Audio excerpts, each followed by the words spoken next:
At least দুটা পয়েন্টে আমাদের কাছে এভিডেন্স আছে ফিয়ার্স লেন এবং গণেশ চন্দ্র এভিনিউতে ওই লাঠিগুলো নিয়ে পুলিশ উপরে ভায়োলেন্ট ভাবে প্রহার করেছে। এর ছাড়া ওখানে যেটা দুটো পয়েন্ট আছে গিরিশ চন্দ্র এবং ফিয়ার্স লেন দুটাই জায়গায় অনেক পুলিশ কর্মীকে ব্রিক ব্যাট দিয়ে ব্রিক ব্যাটিং করে ইনজার্ড করা হয়েছিল, যেটাতে টোটাল আমাদের 15 মেল আর 5 মহিলা পুলিশ কর্মী আহত হয়েছিল।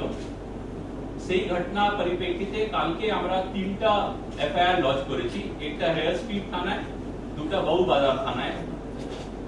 বউবাজার থানার একটা এফআইআর এর ভিত্তিতে আমরা 3 জনকে অ্যারেস্ট করেছিলাম, তাদেরকে আজকে কোর্টে ফরওয়ার্ড করা হয়েছে।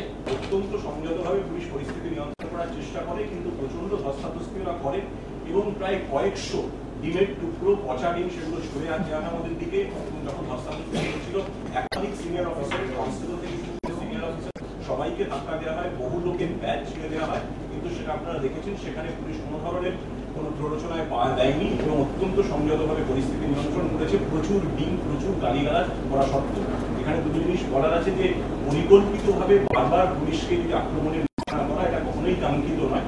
কখনো ইট দিয়ে, কখনো ডিম টমেটো দিয়ে, বা কখনো দলীয় পতাকাটা যে লাঠিতে বাঁধা থাকে সেই দিয়ে বারবার পুলিশকে পরিকল্পিতভাবে আক্রমণ করা, এটা মেনে নেওয়া যায় না, এক।